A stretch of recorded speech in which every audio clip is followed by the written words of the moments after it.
She doesn't sing as good as me. They stole my client. How could they choose them over me? These things and more represent the green-eyed monster. Yep, jealousy. Hi, and welcome to the Monique on the Mic podcast. I'm your host, Monique B Thomas, and today we're talking about jealousy. It's that feeling you get when you see somebody doing really well. In fact, you think they're doing better than you. It's a very human emotion, and it can range from mild to very intense. I want to unpack this because we deal with this every day in the creative world. So let's talk about what it looks like, what it really means to be jealous or feel jealousy, why your jealousy is unfair, how we can use jealousy to fuel something more positive, and why jealousy is bad for business. Now, jealousy can take on many forms. You can get angry when you see someone doing something. So let's say you're scrolling through whatever platform and you see an artist or an artist friend or somebody you know, and maybe they put out an EP. So they're doing promo of their EP, and you get this tightening in your stomach, and you start to feel maybe a little hot and a little angry. Or jealousy could take the form of making backhanded compliments or snide remarks.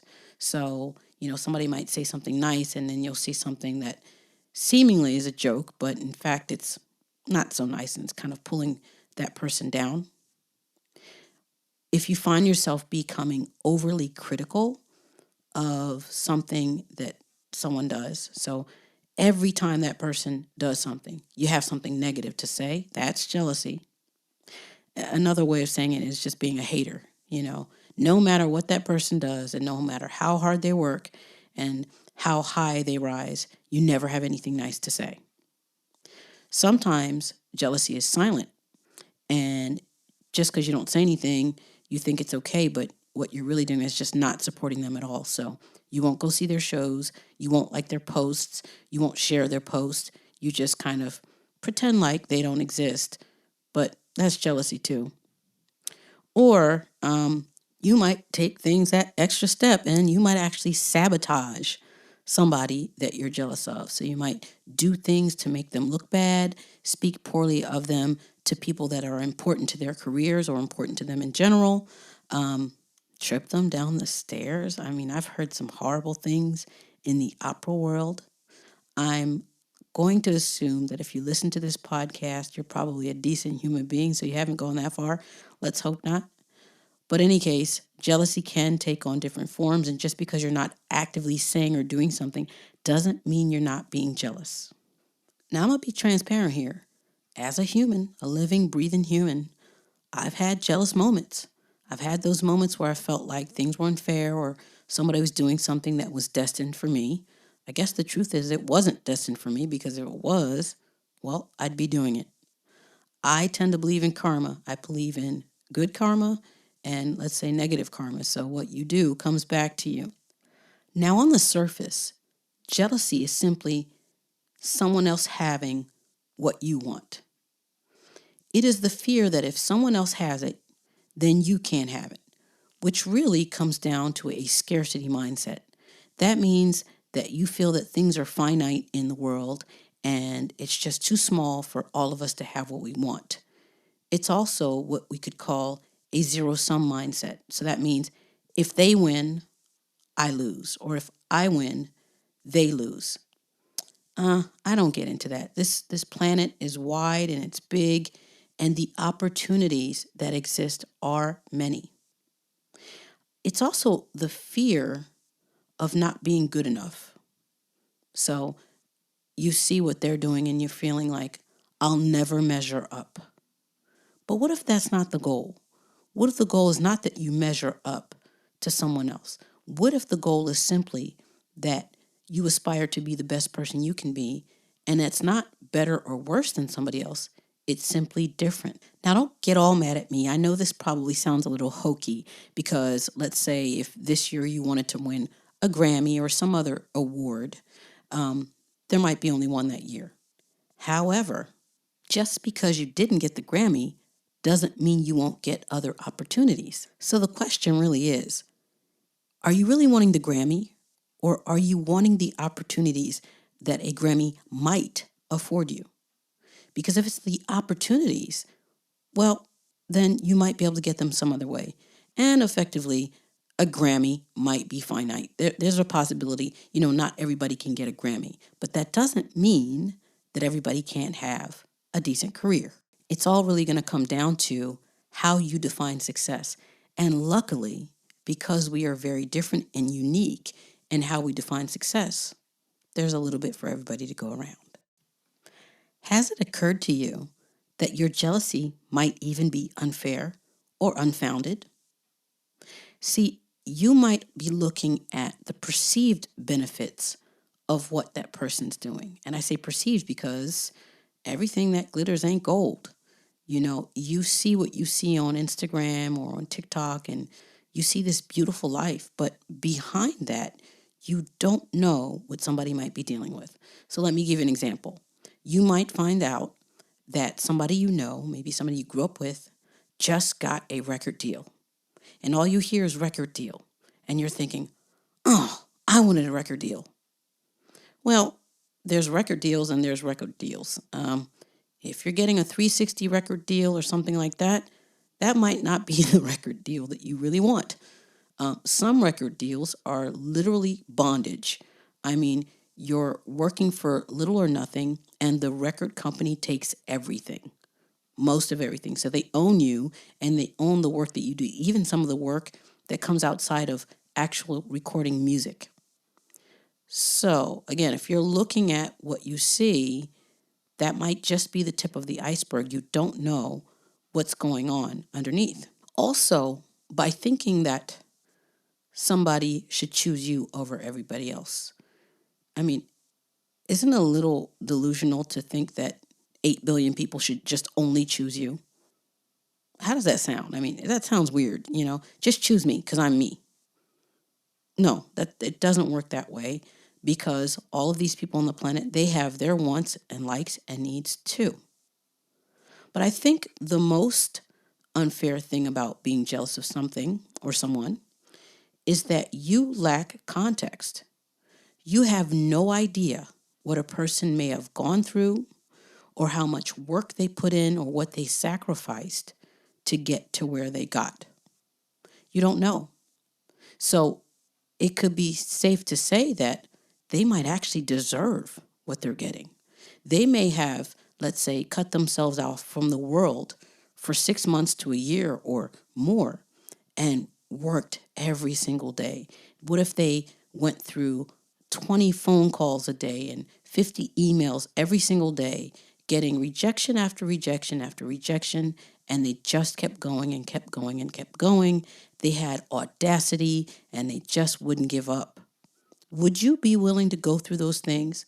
Because if the answer to that question is no, then you have no right being jealous of anybody. We could also reframe it and look at it this way. If you wouldn't change places with this other person, and I mean their entire life, the good, the bad, and the ugly, then there's another reason why you shouldn't be jealous. You might see somebody winning after having lost everything. Man, they deserve a win, right? But let's look at how we can use jealousy to fuel something positive. First, look at what exactly you're jealous of and figure out if you really want that thing. It might be cool to get on that TV show or do that tour, and, it looks great, but do you actually want that? What does that really mean to you? If you do that tour, if you get that tour you've been trying to get, it's going to take you from something else that you could be doing. It's going to require sacrifice and work in a direction that you actually, in the end, might not look forward to doing. So do you actually want what that person has?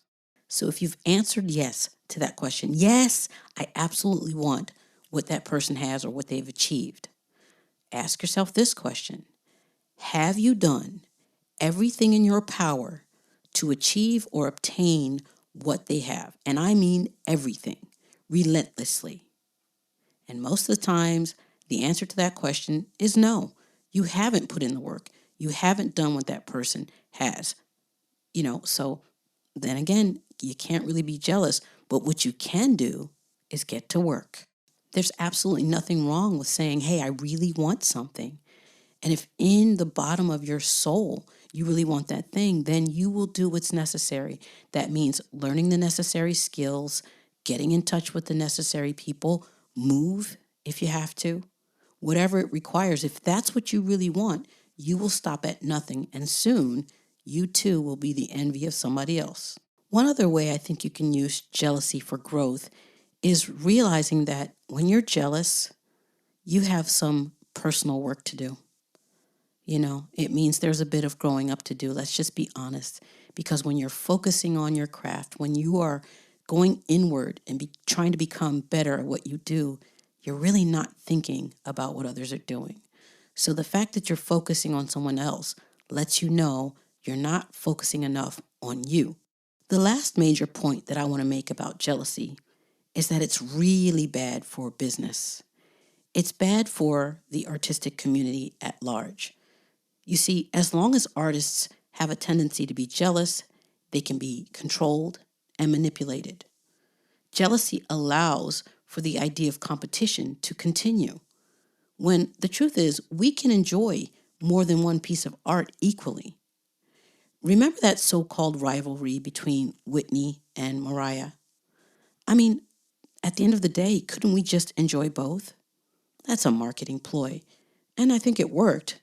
To a certain degree, it's for sales, but I think it's very hurtful. Let's not forget, it's hard enough being an artist on your own, in your own head, without then being pitted against somebody else. All it does is awaken the insecurities that you already have going on inside of you. When we're making art, the whole idea is to get to the center of who you are, to create as artfully, skillfully, and authentically as possible.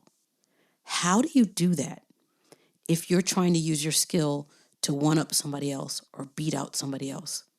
That's not what touches people. What touches people is when you do your thing in only the way that you could possibly do it, as honestly and hopefully skillfully as possible. Once the art is made, then and only then might it be pitted against another piece of art, because that's what marketers do. That's their job or their way of selling things. But outside of that, the artists, us, me, you, let's not make the artist community more hostile than it already is. It's hard enough. Here's what I hope that you can take away from this episode. Jealousy rarely has a positive outcome, and we should learn to be happy for others' successes, knowing that they are showing us what is possible. If we could get rid of jealousy in the artistic arena, I think we would alleviate unnecessary pains and put a bit more power back in the hands of all artists. More than one great artist can and should exist. In fact, we're stronger together. Think of Anderson .Paak and Bruno Mars. They admired each other so much that they got together and made some more funky music with Silk Sonic. They could have hated on each other, but instead they banded together and made something that everybody was shaking their booties to. Can you imagine what would have happened if they were simply jealous of each other? All right, let me leave you with this. Whether you're religious or not, I want you to know in your heart that whatever is out there for you has your name on it. No one can take it because no one is exactly like you. Do the work, support others, be friendly, and go get what is rightfully yours. Now, before I let you go, I've got some really exciting news.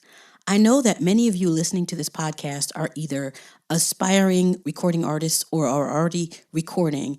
And the biggest problem we have as artists is always money, right? It's never enough money to fund the project properly, to do it the way we want to do it. Well, on January 29th, singer-songwriter and crowdfunding artist coach, yes, you heard me, crowdfunding artist coach Jess Ava Allen will be holding the Financially Free Artist Summit. This is a free summit where you'll have international coaches such as Wendy Parr and myself who will be speaking about different facets of branding, your brand, so that you can raise money to get your project off the ground. If this sounds like something that you'd be interested in, simply check the episode show notes for the link. Remember, this is a free event. There's no reason to miss it. Any little bit helps to help you get towards your goals, your financial goals. Personally, I'm going to be checking out the other coaches as well. So check that out.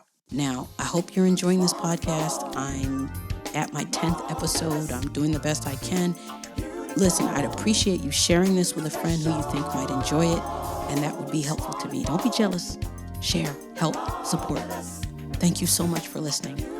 Musically, Monique.